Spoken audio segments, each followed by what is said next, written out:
pač domači, hvala, da ste tukaj na tem predavanju. Žal nas je malo, ampak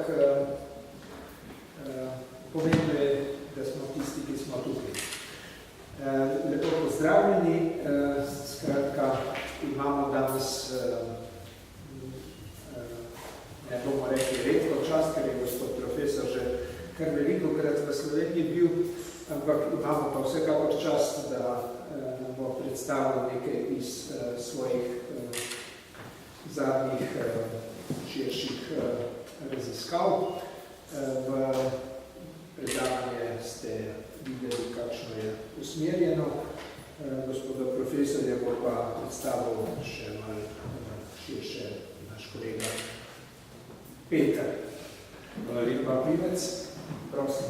Dovoljte mi, da pač v tej naši sredi na Inštitutu za novejšo zgodovino prvo prisrčno pozdravim, predstavim dragega kolega in prijatelja, profesorja zgodovine na Filozofsko-zgodovinskem inštitutu Jagiellonske univerze v Krakovu, dr. Antonija Cetnaroviča.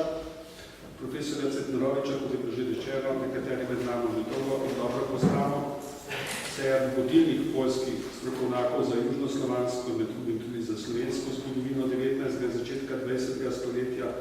Rezultate svojih raziskovanj poljsko-slovenskih odnosov pa je med drugim objavil tudi v zgodovinskem časopisu Učetnik Nemosistov, da tako lahko najdemo. Profesor Cetnarovič je študiral zgodovino na Jagiellonski univerzi v Krakovu, kjer je leta 1981 doktoriral. Po doktoratu se je študijsko izpopolnjeval na Beograjski in Dunajski univerzi, habilitacija pa se je pretoko z delom o slovanskem gibanju in o njegovem odnosu do Poljske v leti 1880-1879 in to delo je šlo leta 1990. Ob številnih razpravah, objavljenih doma in v tujini, so nato sledile še monografije o tajni diplomaciji Adama Čartoriskega na Balkanu v letih 1840-1844, ta je šla leta 1993, nato delo o narodnem preporodu v Dalmaciji v 19. stoletju, ki je šlo leta 2001, in končno še delo o narodnem preporodu v Istri, v katerem bo danes govoril, narodnem preporodu v Istri v letih 1860-1907, ki je šlo leta 2010. Knjiga o narodnem preporodu v Dalmaciji s podnaslovom Od slovanstva k moderni hrvaški in srbski narodni ideji je v prevodu Magdalene Najvar Agečič leta 2000 išla tudi v hrvaščini. Knjigo o narodnem preporodu v Istri pa gospa dr. Najvar Agečič še prevaja in predvidimo šla do konca leta v hrvaškem jeziku. Profesor Cetnarovič je danes profesor Evropske in svetovne zgodovine 19. stoletja na že omenjenem Filozofsko-zgodovinskem inštitutu Krakovske univerze in predstojnik katedre za občo zgodovino novega veka. Je tudi član komisije za srednjo Evropo pri Poljski akademiji umetnosti v Krakovu, hkrati pa, kot že omenjeno, mednarodno uveljavljen in priznan strokovnjak za zgodovino in nacionalno problematiko Habsburške monarhije ter posebej odnose in stike med Poljaki in južnimi Slovani. Dragi Antoni, prisrčno dobrodošli med nami, hkrati pa med nami prav prisrčno pozdravljam tudi hrvaška gosta, profesorja na oddelku za zgodovino Univerze v Zagrebu, profesora dr. Damirja Agečiča in njegovo soprogo dr. Magdaleno Najvar Agečič. Zdaj pa prosim. Pomagali za sebi. Spoštovani zbrani, na začetku se rad zahvalim organizatorjem našega srečanja, ki so me povabili nedavno, da so mi omogočili predavanje in predstavitev moje knjige v tem prostoru. Zahvaljujem se torej predvsem gospodu ravnatelju, dr. Damjanu in mojemu prijatelju, profesoru Petru Volopevcu, ki se dal spodbudu za to srečanje. Ne zamejte, da bo predavanje v hrvaščini, čeprav slovenščino berem in razumem dobro, slovensko govorim bolj slabo, pa to moja odločitev glede jezika predavanja. Navezujoč se na besede profesora Volopevca, ki mi je ljubeznivo predstavil, bi rad dodal še nekaj dejstev. Za slovensko zgodovino sem se začel zanimati že v študentskih letih. Takrat mi je moj profesor, izvrsten poznavalec zgodovina Avstrije, Elin Berešic predlagal kot temu magisterska diplomskega dela slovensko narodno gibanje na začetku ustavne dobe v Habsburški monarhiji. Strokovna literatura z Nemščine, ki mi je bila na voljo v poljskih knjižnicah, ni zadostovala. Iz Zadrege mi je pomagala takratna lektorica slovenščine na Ilonski univerzi Katarina Šalamun-Milčicka, ki se je obrnila na svojega znanca, profesora Frana Cvitra. Ta pa je v kratkem poslal na moj naslov nekaj knjig in več separatov, ki so postali temelj mojega dela. To je bilo v času, ker še nisem znal slovenščine, za branje slovenskih besed sem rabil slovensko-nemški slovak. Zato mi je pri prevajanju bil pomoč študent slavistike, danes profesor Varšavske univerze, slovenist in jugoslavist Zdzislav Dalić.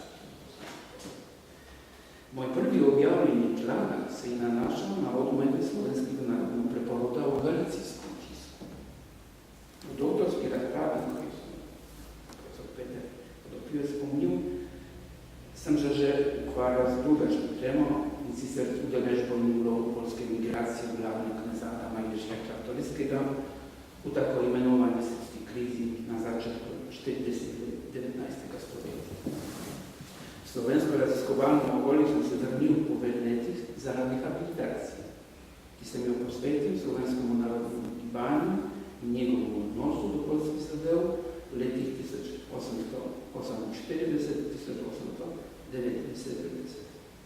To je bila leta 1986, ko sem več kot 2 meseca bival v Ljubljani na raziskovalnem delu, večinoma v arhivu Sloveniji in v Ljubu. Deli knjige, kako je isto spomnil Podopiovic, ki je izšla nekaj let poznije, so bili objavljeni po zaslugi profesora Vasilija Melnika v zgodovinskem časopisu. V Ljubljani sem bil večkrat, prvič let 1900,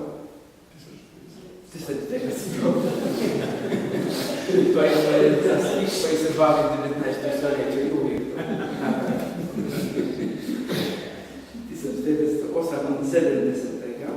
torej že v staru času Jugoslavije, a so mi v najbolje živem spominu ostali zadnji junijski dan leta 1991, ko sem kot udeželenec simpozija posvečenega v Francu Miklošiču bil priča razglasu samostojnosti Slovenije in dramskih dogodkov, ki so mu sledili.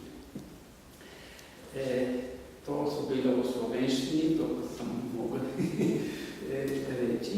Sad bih prašal na hrvaščino in htio bih u ovim kratkom predavanju predstaviti neke glavne teze moje knjige o hrvatskom slovenskim narodnom preporodu, to je narodnom preporodu, tako to je bilo zvano u ovom vremenu, u Istri. Povjesničar koji se bavi povješću narodnog preporoda u Istri suočava s obiljem pitanja koje mora uvezi u obzir kao bi dobio cjelovitu sliku. Naime, dotičemo se ovdje dvaju temeljnih pitanja iz povijesti tako Italijana, tako i južnih Slavena, a to su talijanski risorgimento te preporodni pokret Hrvata i Slovenaca i šire proces oblikovanja moderne hrvatske i slovenske nacije. Posebnost Istre, kako se s pravom primijetio hrvatski povjesničar Nevio Šetić, sastoji se u tome da ovdje na relativno skučenom geografskom prostoru odigrala su se 3 integrativna procesa, talijanski, hrvatski i slovenski. Na neki način, rezultat toga je činjenica da se Istra danas nalazi u granicama 3 država. Obrada tako složenog problema predstavlja veliki historiografski i metodološki izazov. Istraživač nailazi naime na ozbiljne poteškoće vezane uz raspršenost arhivske građe te stupanj njezine obrađenja. Potrebno je provesti arhivska istraživanja u mnogim hrvatskim, slovenskim, talijanskim i austrijskim arhivima. To naravno rađa određene probleme. Stoga ne iznenađuje činjenica da u historiografiji do sada nedostaje sveobuhvatne i iscrpne obrade teme. Hrvatski povjesničari koji vezano uz temu o kojoj govorimo mogu se podičiti ne toliko malim ostvarenjima, moraju ipak priznati da se nalazi tek na početku puta ili na etapi manje ili više uspješnih pokušaja. U talijanskoj historiografiji pitanje razvoja hrvatsko-slovenskog nacionalnog pokreta u Istri javljaju se u okviru općih radova na teme iz povijesti Istre ili pitanja redentizma. U analizama nacionalnih pitanja u Istri među talijanskim istraživačima oblikovala su se dva suprotstavljena mišljenja. Prvo, koje bismo mogli nazvati marksističkim, pokušavalo je objasniti narodni pretvorbu na temelju ekonomskih promjena kao posljedicu razvoja kapitalizma. Predstavnik takve stoje bio Angelo Viganti, koji je buđenje nacionalne svijesti promatrao kao posljedicu krize sitnog posjeda nastale nakon ukidanja kmetstva 1848. godine, kada su seljaci želeći platiti odštetu zaduživali se kod vjerovnika koji su se pravilno bili pripadnici talijanskog građanstva. Istovremeno Viganti primjećava utjecaj talijanskog pokreta Risorgimento na nacionalno buđenje Hrvata i Slovenaca u Istri. Nasuprot tomu, nacionalističke je pozicije zauzeo Bernardo Berlussi, koji je dokazivao kako je talijanska vlada već 1848. godine izazvala nastanak nacionalnog pokreta kod slavenskog stanovništva Istre, kako bi mogla uključiti revolucije u Beču i u Ugarskoj, te iskoristiti ga protiv Talijana, ako bi podržali revoluciju u Veneciji. Prema Berlussiju, slavenski nacionalni pokret u Istri mogao se razviti upravo zahvaljujući podršci austrijskih vlasti, te uglavnom preko svećenstva. Iz toga izvodi zaključak da je on imao protoaustrijski, klerikalni i protoliberalni karakter. Gledišta Berlussija uklapaju se uglavnom u studiju talijanske historiografije 19. stoljeća i razdoblja od 1918. do 1945. godine, snažno opterećene nacionalističkim pristupom i zadojene i redentističkim duhom.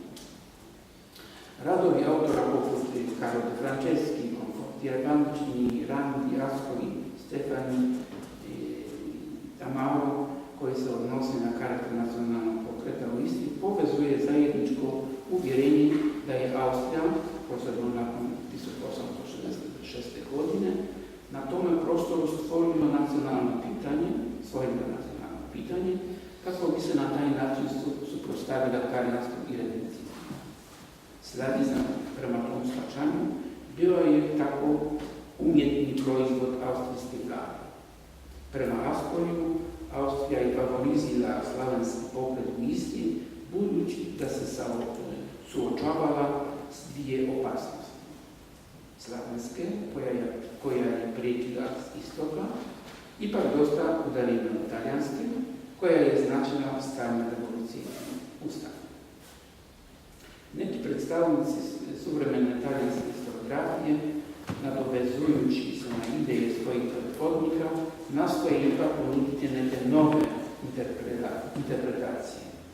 Giulio Cervani pozornost skreće na odluku austrijske vlade iz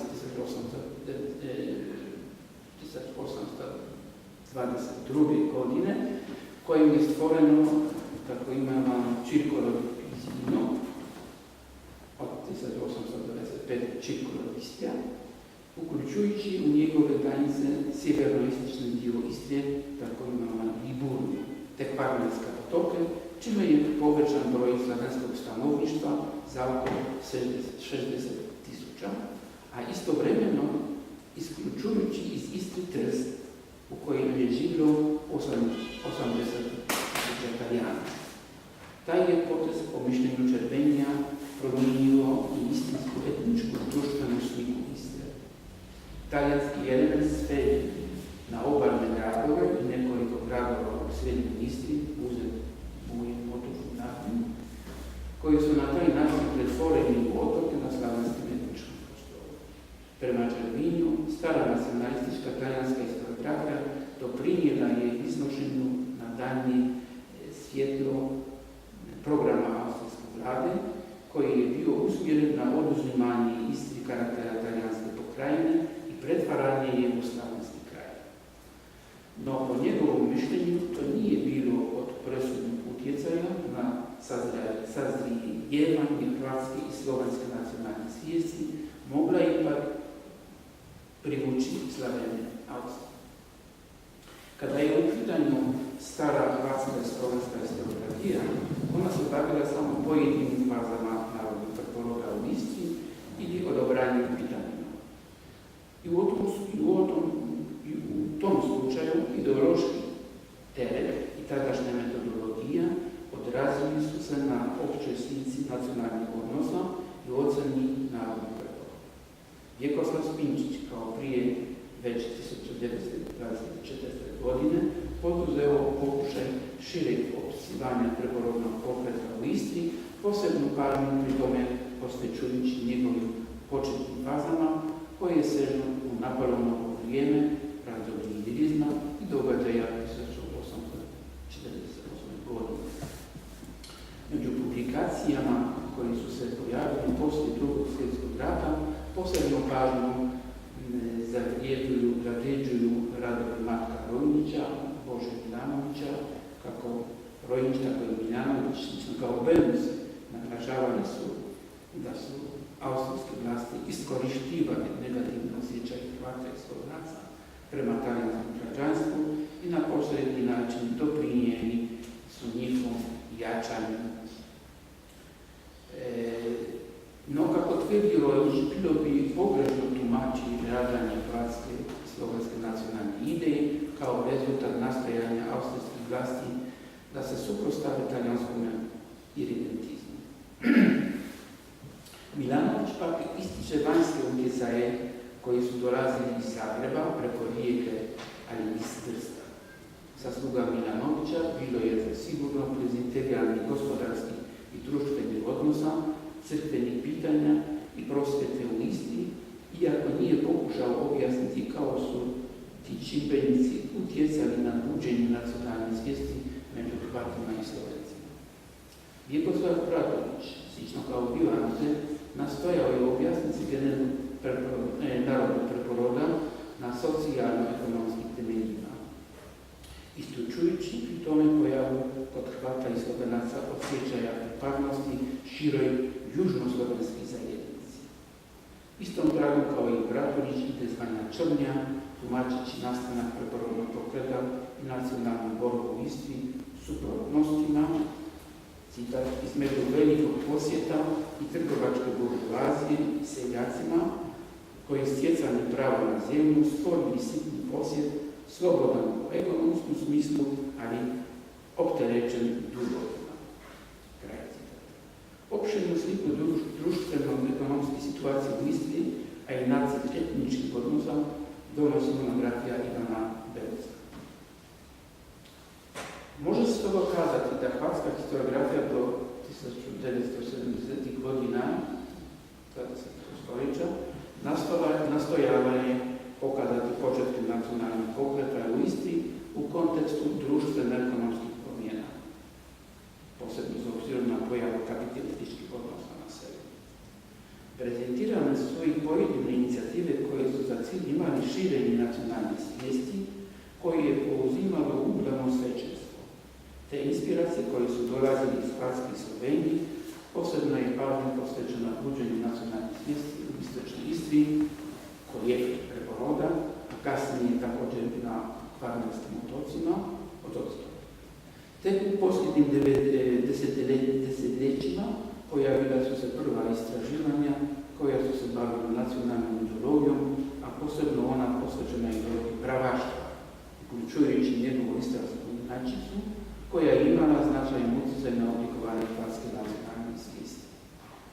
Pored geneze i uvjeta razvoja narodnog preporoda, drugo pitanje koje je privlačilo pažnju hrvatskih i slovenskih povjesničara bilo je pitanje periodizacije. Kao što je već spomenuto, Spinčić je početka narodnog preporoda vidio u vremenu Napoleonove Ilirije, a onda u razdoblju ilizma. Slično mišljenje zastupa Milanović, naglašavajući ipak pri tom više značaja ilizma i događaja 1848. godine. Rojnić pak tvrdi da o svjesnom djelovanju u duhu preporoda može se govoriti tek 1861. godine, jer, kako dokazuje, ranije se nacionalna svijest vodila samo u dijelu Hrvata koji se naseljevali istočno. Opet, Bratulić povezuje početke narodnog preporoda s padom feudalizma i nastankom mladog hrvatskog građanstva 1848. godine. Mio Mirković i Petar Strčić skloni su prihvaćanju godina 1860-61. kao početak pokreta. Ipak, dok je prvi u svojoj argumentaciji priziva prijelazak 61. i 62. godine, odnosno sazivanja pokrajinskog sabora u Poreču, drugi uzima u obzir kasniji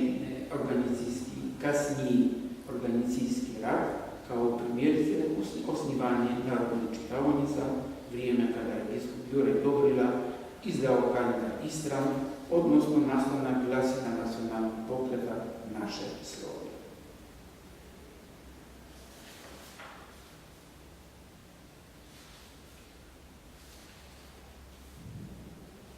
Potonji događaj naglašava Berislav Lukić, po mišljenju kojega tek od pokretanja lista Naša Sloga 1870. godine možemo govoriti o sistematskoj nacionalnoj političkoj djelatnosti istarskih Hrvata. Čini se kako najviše pristranica ima periodizacija koji je ponudio Čirnjak u zborniku naslovljenim Knjiga o Istri. Prema njoj, prva faza pokreta koja započinje 1861. godine zatvara smrt biskupa Dobrile 1882. godine, dok druga faza pripada na razdoblje 1882. 1907.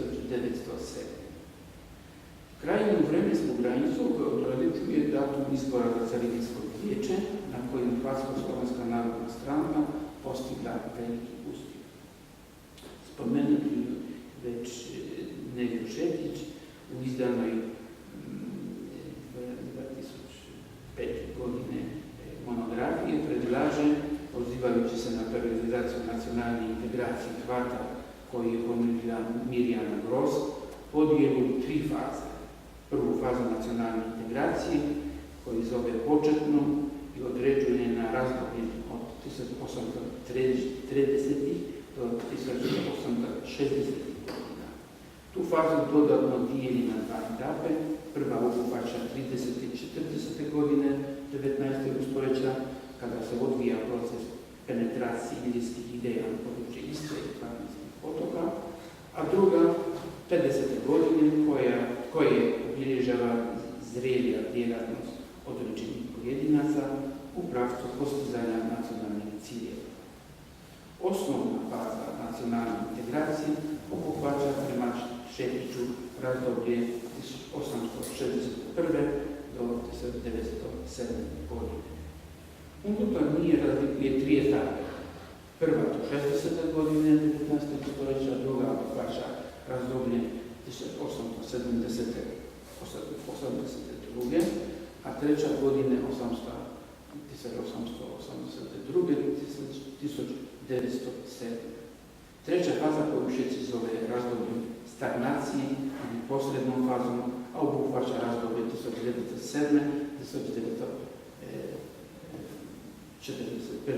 godine. I u tom slučaju fazu dijeli još u 2 etape, razdoblje 1907. do 1918. te 1918. do 1941. To su bili neke stvari stvari koje se tiče historiografije i pogleda. Sad bih malo možda prošao neke stvari koje mislim da sam istraživao i pisao na neki, bih rekao, na novi način. Narodni preporodisti, koji je slično kao i u Dalmaciji započeo kasnije nego u Banskoj Hrvatskoj, odigrao je značajnu ulogu u oblikovanju moderne hrvatske nacije i predstavlja integralni dio tog cijelog procesa. Ima također bitan značaj za razvoj slovenskog nacionalnog pokreta. U širem kontekstu, tema na koji se odnosi ova knjiga, mislim u mojoj knjigi, može se tretirati i kao prilog istraživanjima koje se odnose na nacionalno pitanje u Habsburškoj monarhiji u drugoj polovici 19. stoljeća. Glavni sadržaj narodnog preporoda činila je borba Hrvata i Slovenaca protiv talijanske manjine, građanskog zemljoposljednici birokracija, koja je od nje branila svoju društvenu i političku hegemoniju. Nadmoć koja je proizlazila iz zauzimanja ekonomske i kulturne pozicije, osiguravala je Talijanima, zahvaljujući važećem izbornom zakonu za sabor i općinska vijeća, vlast u zemlji. Beč je također priznavao prvenstvo talijanskom jeziku, vodeći se pri tome prvenstveno tradicijom i praktičnim ciljima. Jedan od glavnih elemenata narodnog preporoda Hrvata i Slovenaca u Istri bila je borba za jezičnu ravnopravnost u saboru, u medijima i u školstvu. Talijansko-slovenski odnosi u Istri i cijelom Primorju usko su povezani s općim načelima austrijske politike na tom prostoru. U međunacionalnom sukobu austrijska se vlada vodila nadređenim interesima države, majstorski primjenjajući pravilo divide impera. Važno je još uvijek nedovoljno istraženo pitanje iz povijesti narodnog preporoda u Istri je uloga koja je u tom pogledu odigrao slavensko katoličko svećenstvo. Po važnosti tog pitanja svjedoči činjenica da značajni dio u prvom razdoblju gotovo isključivo preporoditelja potekao iz njegovih redova. Talijanska liberalna stranka i većina u saboru, koristeći antikleriktalni smjer austrijske politike nakon 1868. godine, borila se pod maskom zaštite slobode i liberalizma sa slavenskim svećenstvom kako bi mu onemogućila djelatnost u narodu. Drugo važno pitanje koje je predmet ove knjige je također do sada nedovoljno istraženo pitanje hrvatsko-slovenske suradnje u Istri u razdoblju narodnog preporoda. Provedena arhivska istraživanja te studiranje hrvatskog i slovenskog tiska omogućuju potpuniju i prvenstvo objektivniju sliku njihova međusobnih odnosa.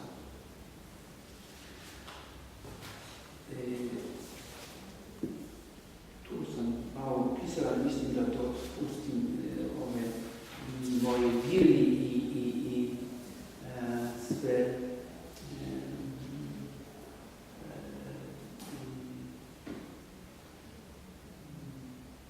podrobno obrađeni građa, arhiva i tako dalje, onda to pustim, a bih prešao do druge teme. Još malo metodologički. Povjesničar koji danas pokušava nacrtati istoriju hrvatskog i slovenskog narodnog preporoda u Istri, a treba kazati da pokušaj koji je rezultirao nastavkom moje knjige ne smatram završenim i iscrpnim, teško je do kraja postupati prema maksimi sine irae studio. Trebalo bi se voditi starim Rankeovim pravilom vis iz agentlige vezi i nastojati iznositi sudove jedino na temelju objektivne analize izvora. Razmatranje iznesena u ovoj knjizi odnose se na vrlo zloženu i osjetljivu sferu najšire shvaćanih društvenih odnosa, naime na nacionalnom pitanju. U istraživanju tog pitanja znanost još uvijek nije izradila koherentne metode i istraživačke pravila usprkos postojanju brojnih teorijskih studija. Dosta poteškoće i nedostatka pojavljuje se na polju terminologije. I to ne samo na komparatističkoj perspektivi, već i u odnosu na jedan jezik, u jednu naciju. Primjerice kada je u pitanju pojam nacija i narod. U ovoj monografiji opisan je dio jednog velikog procesa koji se odvaja u drugoj polovici 19. stoljeća među južnim Slavenima, u ovom slučaju Hrvata i Slovenaca, a to je narodni preporod razumijevan kao proces oblikovanja moderne nacije, hrvatske i slovenske. Na neki način, s druge strane, među Italijanima, istovremeno se događao proces risorgimenta.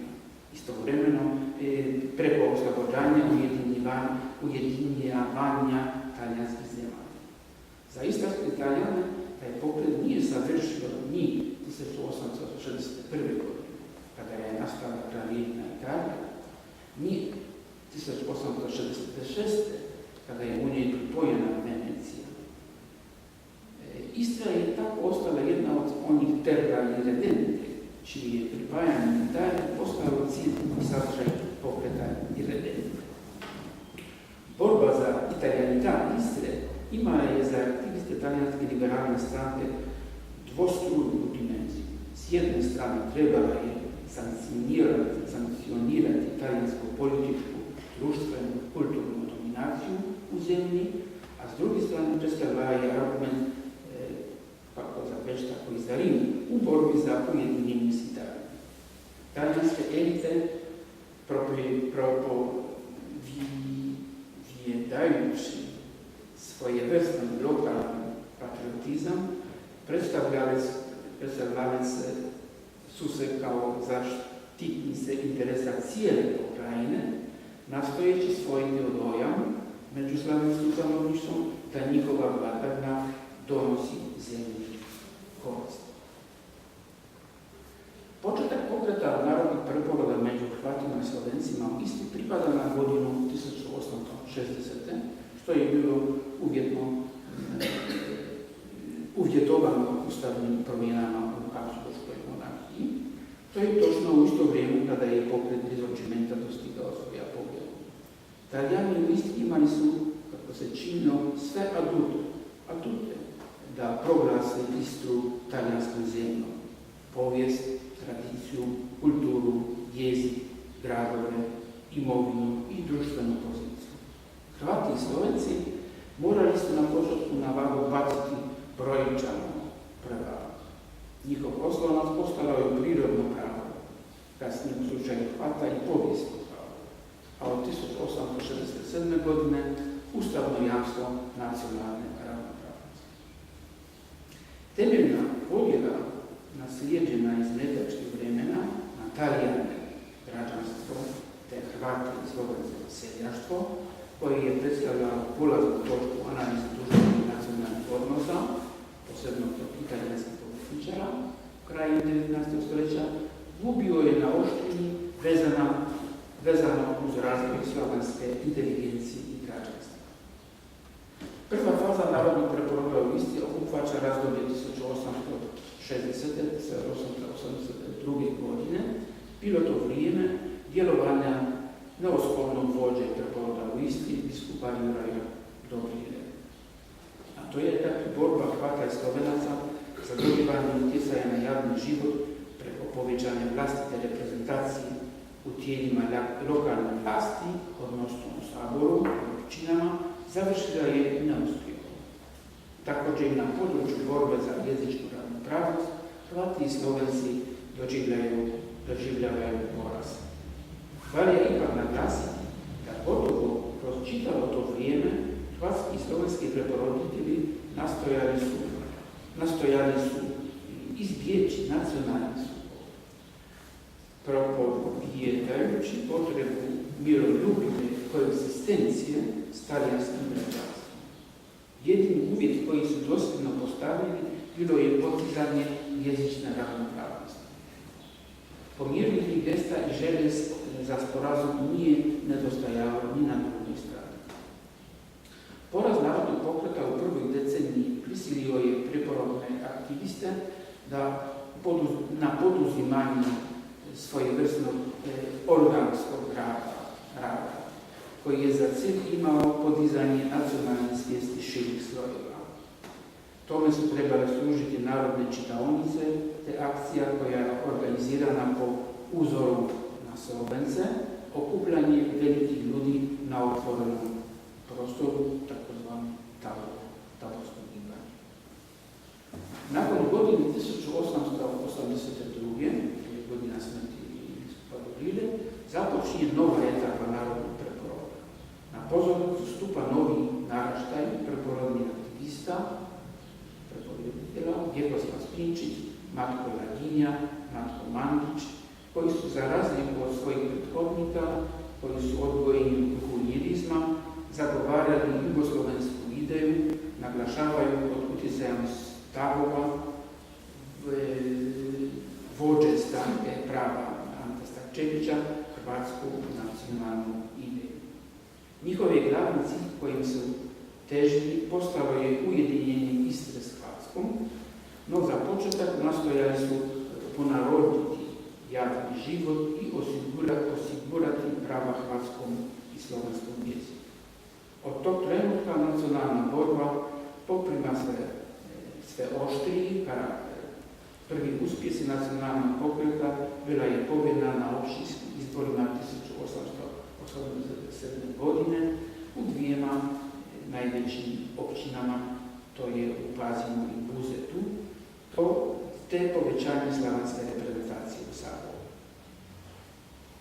Jedan od najvažnijih elemenata nacionalnog pokreta od samog početka bila je borba za jezik, kada su u pitanja različiti aspekti njegove ravnopravnosti. Nastajanja koja su trajala nekoliko desetljeća da se slavenski jezik uvede u rad Sabora imala su na kraju pozitivan ishod, iako ne u potpunosti. Na to se priznanje zbio tek krajem 19. stoljeća. Tešku su borbu morali voditi Hrvati i Slovenci za jezičnu ravnopravnost na sudovima, usprkos ustavnom jamstvu i u školama, jer su čak i odluke centralnih vlasti koji su izrazili u susret s aktivima slavenskih zastupnika u Saboru i Carinskom vijeću najnalazile na otpor talijanske većine u Istarskom saboru. Snažnim temeljem preporodnog pokreta u Istri doimala se hrvatsko-slovenska suradnja, slično kao što je bilo u Dalmaciji, gdje se 20 godina razvijala hrvatsko-srpska suradnja.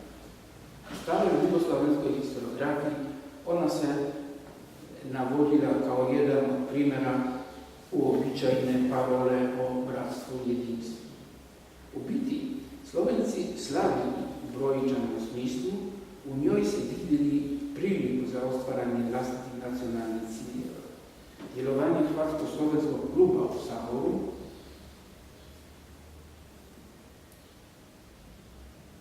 suradnja u okviru udruženja Edinost, napokon Hrvatsko-slovenske narodne stranke, pojačalo je snage pokreta, a neki su to tretirali kao put prema punom jedinstvu.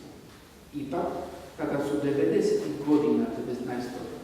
stoljeća hrvatski vođe u Istri prihvatili pravaški program kojim se zahtijevalo ujedinjenje Istre s Hrvatskom i osporavalo nacionalnu svijest Slovenaca, slovenski preporoditelji distancirali su se od njega, što je rezultiralo među ostalima nepristupanjem kluba nezavisnih hrvatskih i slovenskih zastupnika osnovanom u Carinskom vijeću 1992. godine. To je potvrđivalo činjenicu da su ideje slovenskih liberala vezano uz rješavanje slovenskog pitanja razlikovale od stavova istarskih pravaša. Upravo je ta razmimo laženja znala iskoristiti talijanska liberalna stranka, obtužujući Hrvate za planove uključivanja Istre u Hrvatsku. Talijani su tada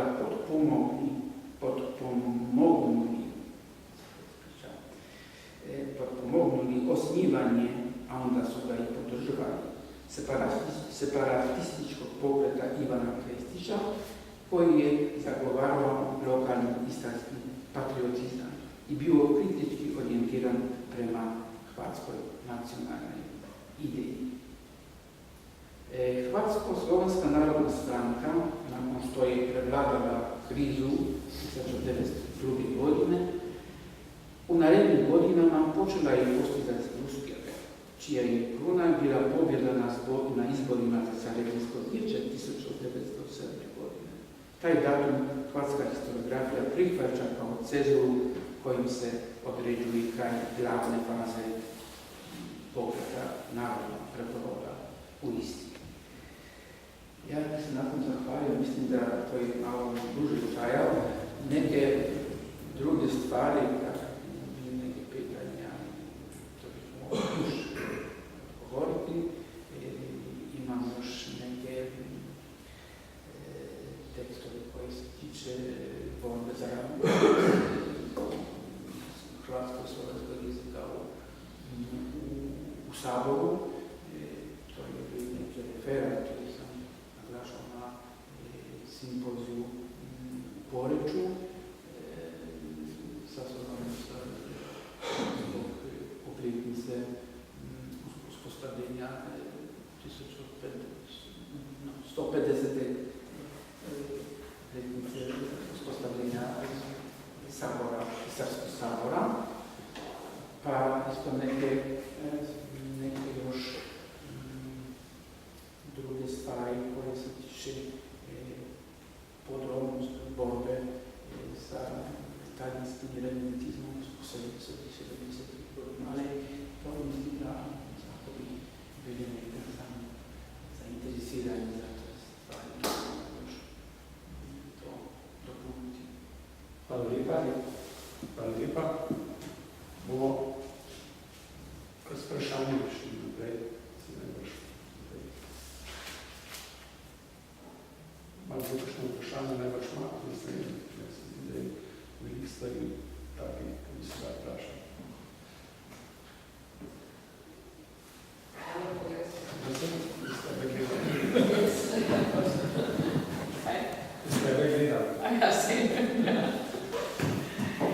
Sicer bolj poznam situacijo v 20.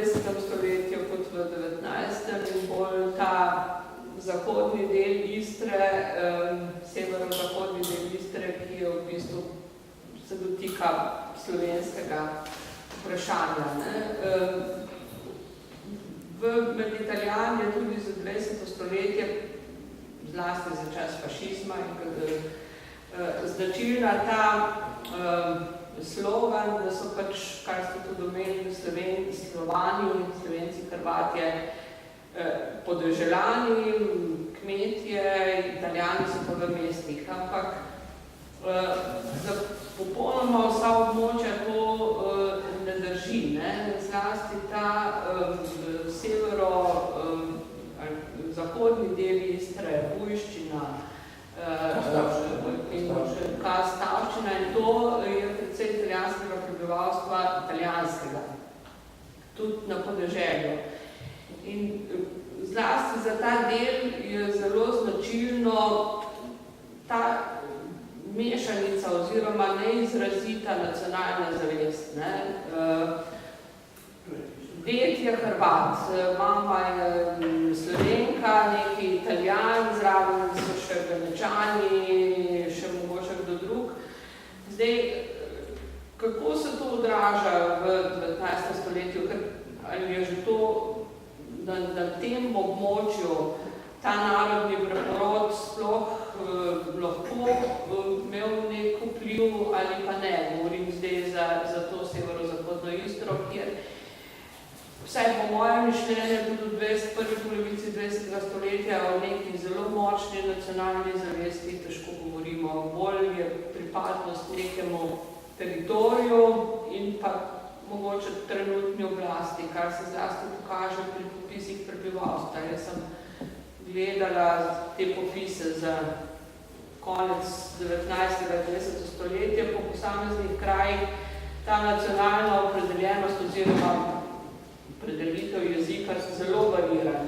V nekem kraju so, govorim na pamet, 80 Slovencev, pri nekem popisu pa 5 Hrvatov, pa 100 Italijanov, potem se pa, ko so obraza menja, popolnoma menja, je pa 5 Hrvatov, pa 50 Slovencev, pa 150 Italijanov. Zelo varira to, kakšen je vaš vtis, kako je sploh narodni preporod v tem delu se organiziral in prediral. Hvala lepa, da je zelo zanimivo pitanje. Kar se pa tiče narodnih pokreta in nacionalnih gibanja o delu, to mislim Ligurnija i Kastarčina, to tako se može ujedno uzeti u obzir. To je u stvari bila ova kolijevka preporoda. Tamo su ove procese koji su bili neki u historiografiji na različiti način obrađivani. Imali su neki bih rekao, drugačni izraz, pošto je tamo postala malo ranije svoje inteligencije. Da, je to vezano na trst. Da. I zbog toga ne bih rekao da tamo ove historiografske borbe o tome kako tam bio građanstvo Italijani, tamo se to malo u 70-ih letih, to se malo sanjalo tako. A vrlo zanimljivo su neke stvari koje se tiče, jako bih rekao, takih težnji da se Slovenci iz ove Kastarščine bore da se pripoji krajini ovaj dijel. I tu imam neke stvari koje bih bilo rad, da bi to bilo bolje ako bih to malo pročitao, preverim. I što se tiče ovog tendenciji ovih pokušaja od strane Slovenaca iz ovih kraja.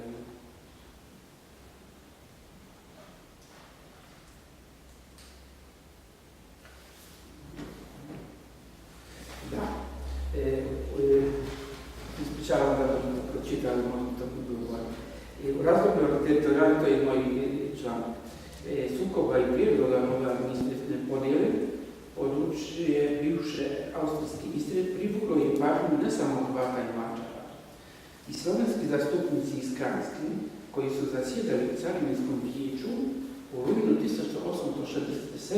godine, istupali su sa zahtjevom njezina priključenja Kranjskoj, podsjećajući da je stanovito vrijeme na početku 19.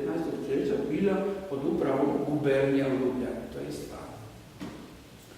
Zemaljska vlada u Poreču naručila je odgovor, jako hitro je bilo produzet, od povjesničara Petra Kamblera pripremu odgovarajući predstavke kojim bi se objasnila neutemeljenost tog zahtjeva. Predstavka je uručena istarskim zastupnicima u Carinskom vijeću, a iznesena argumentacija bila je dovoljno uvjerljiva da se odbaci zahtjev slovenskih zastupnika. To pa nije označavalo kraj slovenskih aspiracija. Ovaj put istarskih Slovenaca koji su tražili priključenje okruga Volovskom, to je u stvari administrativni okrug Volovskom, Kranjskoj. O tome načelnik okruga, to je Iglesius, piše piše o svojim izvještaju o raspoloženju javnosti potkraj 1868. godine. Stanovništvo područja uz granicu s Krajskom otvoreno je iskazivalo neraspoloženje prema Talijanima te govorilo o isključenju iz Istre i priključenju Krajskoj.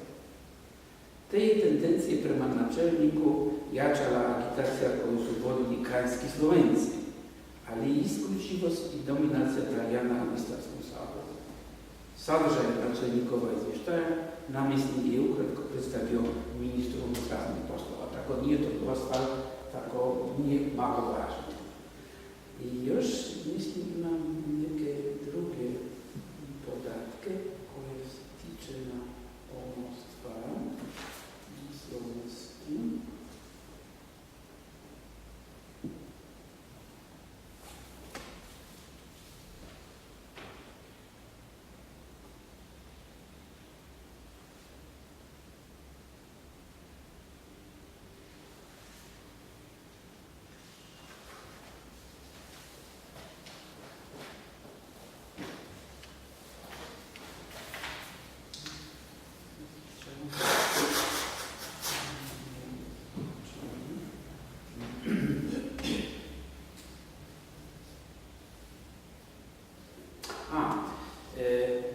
Nakon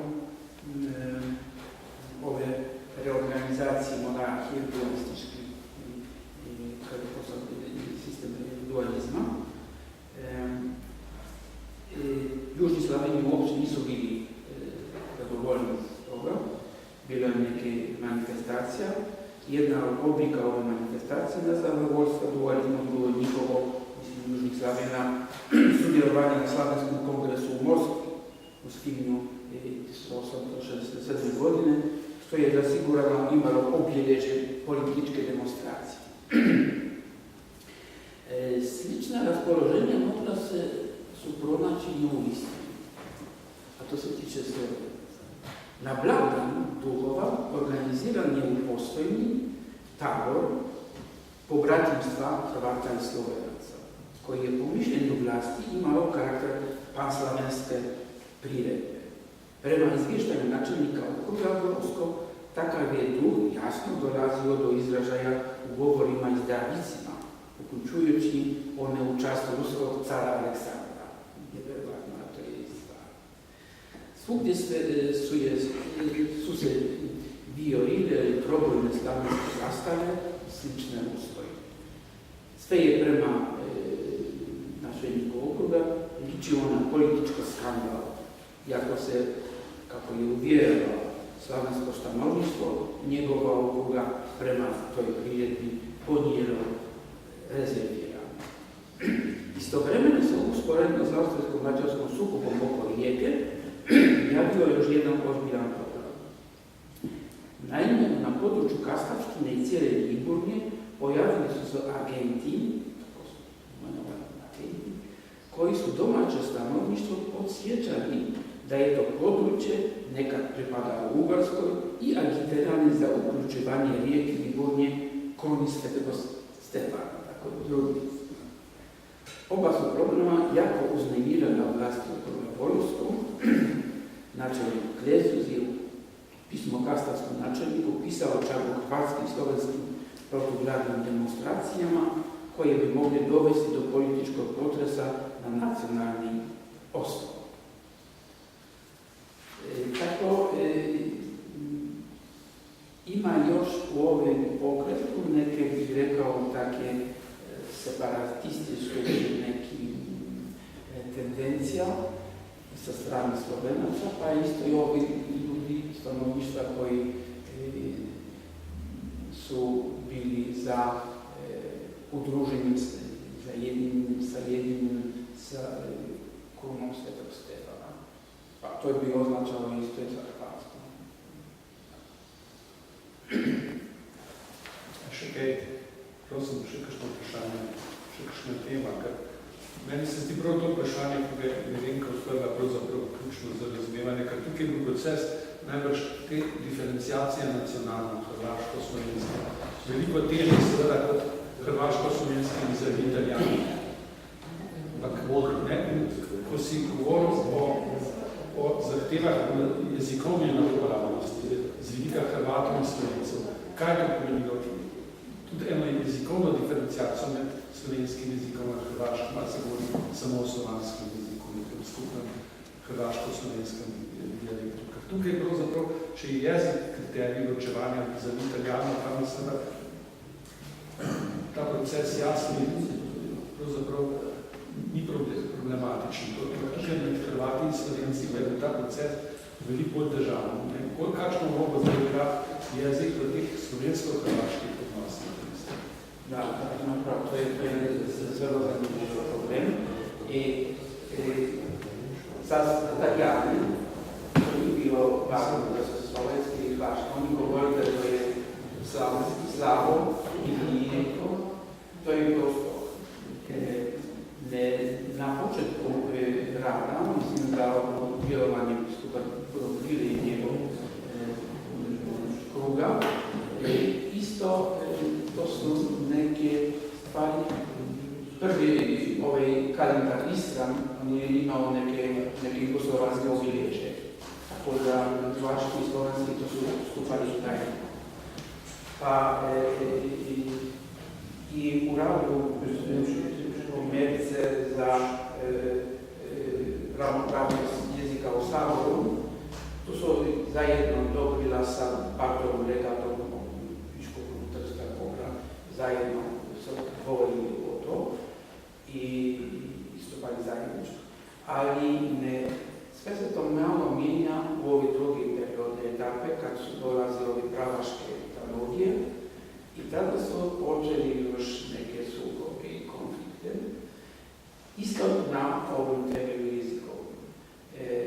Sjećam se da u jednom pismu Spinčić je pisao pustite ove terminologije slovanski, slavenski, pišite jasno Hrvati da moramo hrvaško staviti na prve mjesto.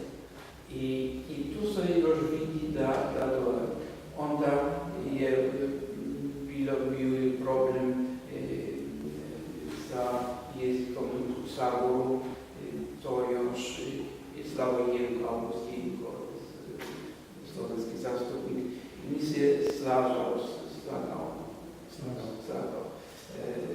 potpuno sa stajalištem pravaša Spinčića i drugih i htio bih da se jasno piše slovenski, mi Slavoj i hrvaški i to su bili još temelji nekih razminaženja i sukoba. Tako,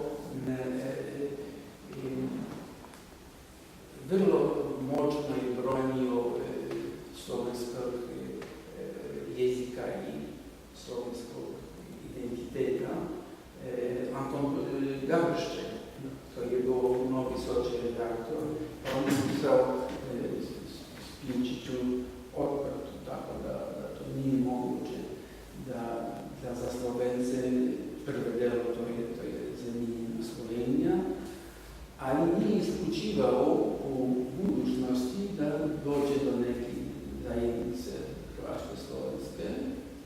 To on je tako prišao, pustimo to vreme, to je neka druga stvar, ali unaprijed se mora voditi za slovensko identitet, za slovenski identitet, za slovenski jezik. I to je prebacivao Spinčiću. Ali Spinčić nije bio najbolji taki pravaška. On je imao sa Slovencima dobre stike i kontakte. Bili su drugi koji su bili jači pravaši i s njim su bili neki problemi.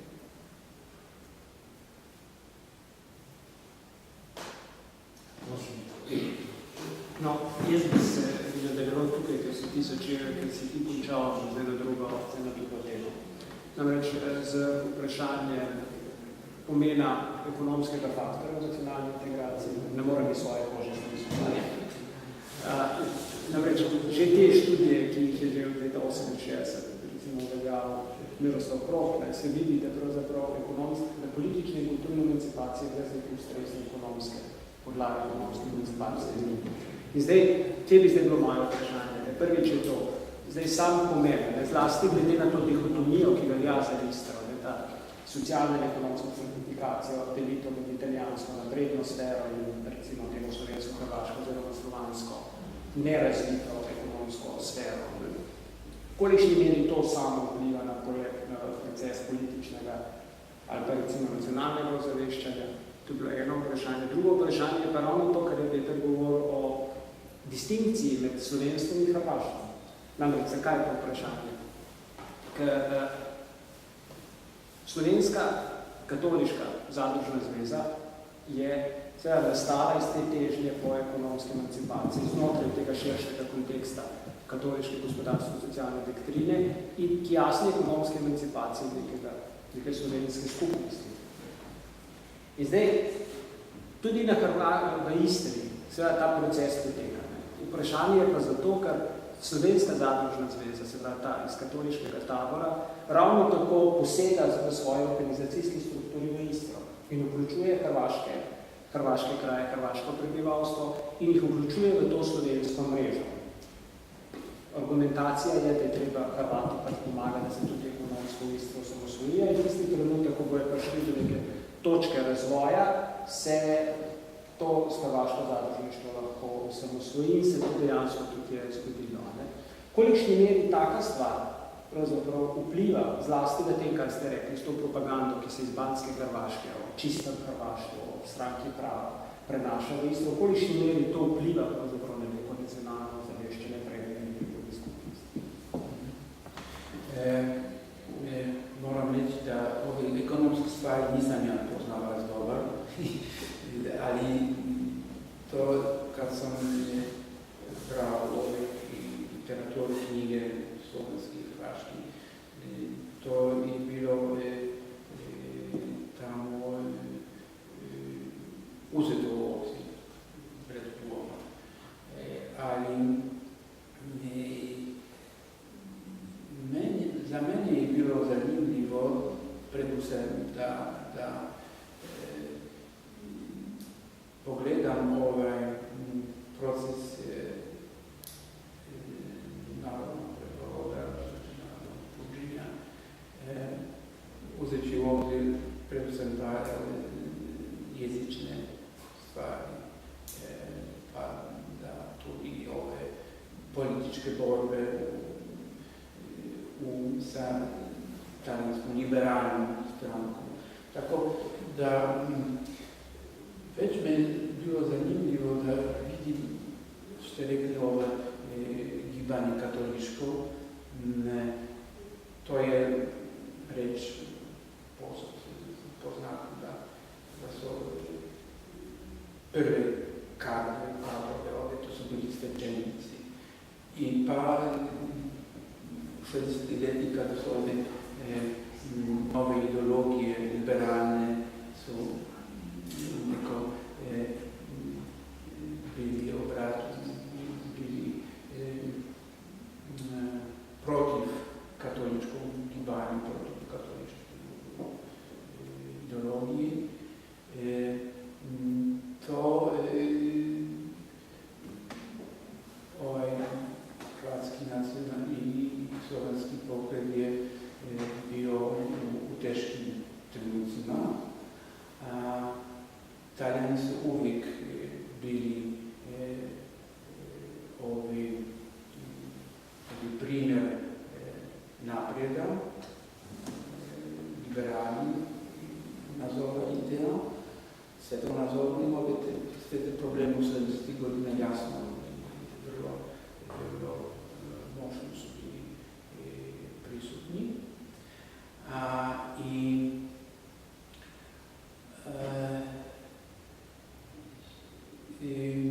Ja sam tu u arhivu Sloveniji brao ove vire kada se tiče družbe Svete Cirila i Metoda. To je vrlo zanimljiva stvar, niko to nije podrobno obrađeno, ali izgleda na to da su inicijatori postavljanja ovog družbe Svetog Cirila za Istru su bili Slovenci iz Pulje. I to sam to našao, oni su bili prvi koji figlio ljubljanske družbe Svetega Cirila, to tamo storili za Istru. Tako, ne vem, tako se ispričavam, ali ekonomski. Ja se slažem s tom, to je bila jedna podlaga zanimljiva, ali ne bih samo to vidio kao najvažniji, najglavniji. Ne se vidi, da ne važniji. Je pa pomembno. Da, pomembno. Lahko še nekaj. Ja. Jaz imam vrščas občutek, da se na nek način idealizira ta slovensko-hrvaško, kar ste že tudi omenili, sloga. To je bila bolj sloga sodelovanja zaradi skupnega sovražnika, zlasti pa potem, ko so prišli pod Italijo, pa je tudi 20, pa še sploh. Ampak koliko je pa dejansko ta sloga resnična ali je malo bolj postala pravzaprav nekaj vrstenit. To je ena stvar. In druga stvar, koliko je bil ta narodni preporod v tem obdobju dejansko razširjen izven ozkih krogov izobraženstva in tega. Če primerjamo naprimer situacijo na Tržaškem in Goriškem med Slovenci, vemo, da je ta nacionalna zavest zelo močna. Čist eno od teh stvari je razširjenost slovenskih časopisov, knjig tudi na podeželju in tako naprej. Kako je to v Istri? Jaz sem da bistveno manj. Podobno kot v Beneški Sloveniji, recimo potem v 20. stoletju, ta preporod nacionalni dejansko vezan na dokaj ozke kroge ljudi in da to med širšimi sloji prebivalstva zelo težko provira. Da. To je bilo veliki problem prvaka slovenskih, pa isto i u Istri, da se ovaj narodno buđenje svije razširilo u neki širi sloje prebivalstva. I zato je sve postalo, i to su Slovenci dobro razumeli, i na neki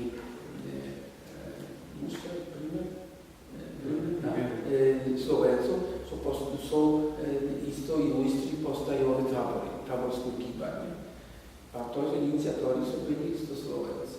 Pa se sjećam, spomnio sam bili u Kubelu, tamo gdje je bio prvi oni slovenski tabor, 70. godine. Onda su Hrvati u Rubeši, nedaleko od Kastava, napravili hrvatski.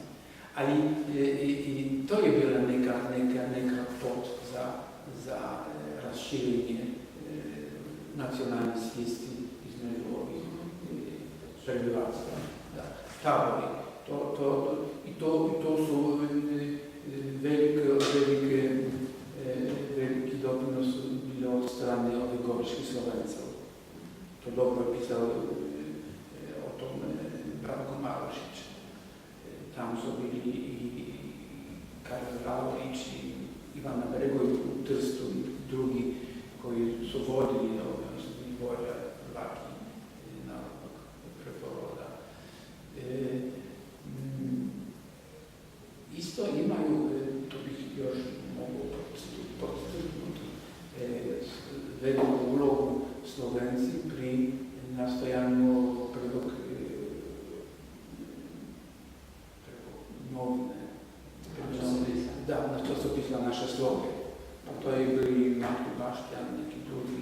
Pa i iz Novic su neki bili ljudi od Blajvaza koji su uticali na ovo da dobila i pao na ovaj projekt, na ovu ideju da se stvori neki časopis, neke novine za Istru. I to pa naša sloga je imela veliku ulogu igrala narodni prevod. To je kao nazionali, danci, tako mislim, da misli, igrala tako veliko ulogu. Najbrž prav zato, ker je bil skupni sovražnik tako močan. Drugače pa seveda ta proces diferenciacije je bil pa absolutno še počasnejši, kot drugod, se je tudi drugod pravzaprav počasno. Pravzaprav ta mobilizacija prebivalstva nacionalna je najbrž potekala veliko bolj počas, kot mi zdaj to v historiografiji predstavljamo. To so bili elite, tako kao u generalizma. U generalizmu isto tako su bili elite. Oni so se pa izogibali nekterim konfliktom zato, da pravzaprav se niso še bolj razstavili, še šipkejši, najbrž se odstavljajo. Ampak jaz bi imel še eno vprašanje v zvezi s tistim zemljevidom, ki je na prvi strani. Ki je na podlagi. Tam je zelo zanimivo in nazorno pokazano, da pravzaprav tisti del, okoli katerega se mi zdaj skrbati najbolj prediramo v Istri, je bil italijanski. To, kar seveda zgodovinari vemo v javnosti, se pa popolnoma pravzaprav to ignorira. Mene zanima, ali ti zemljevidov tudi za druga štetja še podobnih kaj več, da se si našel še kakšnega. 1881 prvo štetje, pri katerem je upoštevano občevanje jezika, pa so še seveda štetja 91, 10, ne? Mislim, da sem našel negdje u nekim Austriji. Zato je bilo zanimivo, kaj tam ne. Moram još to pogledati. Malo popise stavljamo. Že, ampak seveda tukaj popis je eno, tukaj pa veliko bolj nazorno, ker kartografija ne predstavlja. Toga sam to uzeo na ono stranicu, da to se vidi dobro i mislim da možda tamo moji talijanski prijatelji ne budu tako zadovoljeni s tega. Slovensko različni prijatelji. Da, talijanski pojavljamo. Imam dobro područku.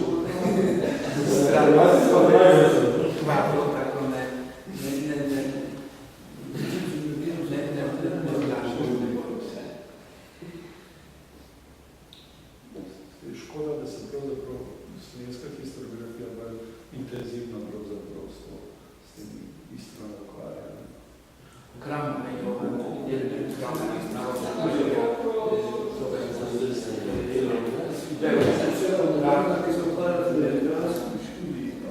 Hrvatska isto baš se ne voli previše. Znači nešto u zadnje vrijeme je kolega Šepić radio, njegova disertacija o narodu, znači o našoj slozi i o tome narodnom preporodu. A ono ranije ipak bilo određene funkcije. Historiografija, ne znam, 50-ih pa 60-ih je bilo imalo određenu funkciju, ono što je rekao kolega, i ona je imala i taj trag društvene ekoloških formacija i... Što ne mora možda biti potpuno pogrešno. Ne mora, da. Jako mogu jedan kratak komentar koji mi pada na pamet, koji ovdje profesor nije istaknuo, ali to je zapravo zanimljivo.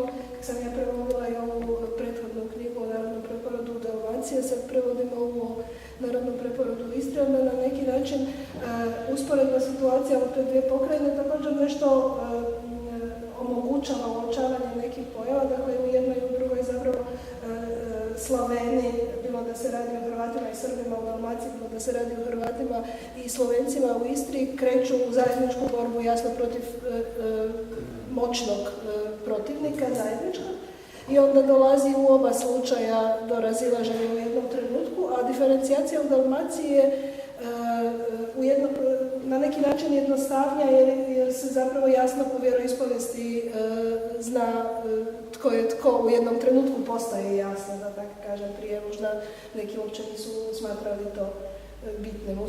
U Istri, kako se radi o katolicima i među Slovencima i među Hrvatima, tu na taj način nije moglo doći do diferencijacije, a kad se govori o ulozi katoličkog svećenstva, onda tamo u jednom trenutku zapravo Talijani kao zapravo protivnici onoga što se događa među Slavenima ističu da zapravo na neki način slaveniziraju stanovništvo, domaće svećenici koji su uvozni, da tako kažem. Dakle, slovenski svećenici koji dolaze iz slovenskih pokrajina i hrvatski svećenici koji isto tako dolaze izvan Istre. Dakle, propagandistički rad. Dakle, ali onda to možda odakle svećenici su dolazili također imalo utjecaja na to koja zapravo ideja imala nekakav jači poticaj na nekom području. Ne znam, to je moja sad čisto predstavljena.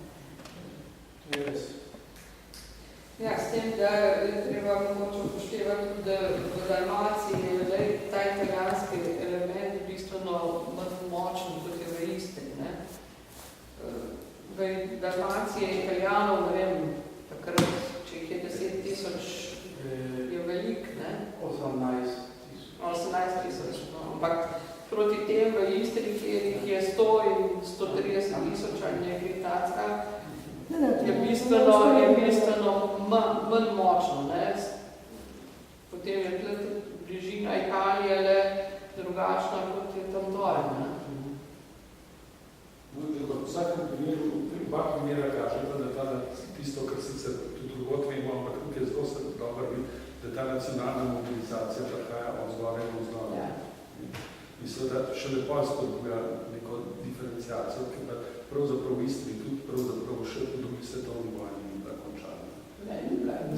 Še zdaj, da ne tiš na ljudi, ki pravijo, vse mi res govorimo, tam v okolici Buzeta mi je enkrat ena ženska rekla, ne govorim jaz ni slovensko, niti hrvaško, govorim istrsko. Se to se leta 1948, pa že v popisu oktobra 1945 pokaže, ker na tem območju jih je ogromno, ki se opredelijo kot drugi, ostali. Niti Italijani, niti Slovenci, niti Hrvati drugi. Kar pomeni, da v Bujščini jih je tam na 40%, ki se ne opredelijo nacionalno. Vse pa tudi tisto vprašanje, ki so zadnjič Igla diskutirala, kako je pa potem Kozler razmejil Slovence in Hrvata. Jaz govorim o 20. stoletju. Zdaj, če govorimo o 19. To še v tem obdobju, ko je bil ta proces in jezikovne in nacionalne diferenciacije, pa čist na začetku, ampak on je vendar tisto mejo narisal, ki ste jo potem Sviter in Udej tudi narisala leta 1944 na zemlji. Ja. Oziroma še opisal jo je zdravo. In tisto, ki ne bi pravzaprav bila etnična meja, v kateri še zdaj pravzaprav nismo si nejasni, ki je. Ja, to je potem 20. stoletje malo pomešalo, ne? Ker takrat je bila le Avstrija, ki je bila dokaj tolerantna do nacionalnega, mislim, različnih narodov.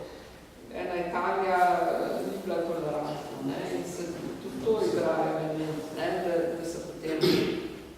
Ampak govorim predvsem o teh slovensko-hrvaških odnosih, sredika slovensko-hrvaških odnosov, se škoda, da Marka Zajca ne zdrava, da se to enkrat prav v podlagi knjige profesor Cetnaroviča pogovarjala, pravzaprav. Takrat to še ni povzročal konfliktov, ker je bila nacionalna diferenciacija še tako na začetku, ne, potem kasneje pa seveda postane vprašanje, ampak se nisem še, da imamo še kaj, najbolj bila bo še. Zaključimo se zahvalno.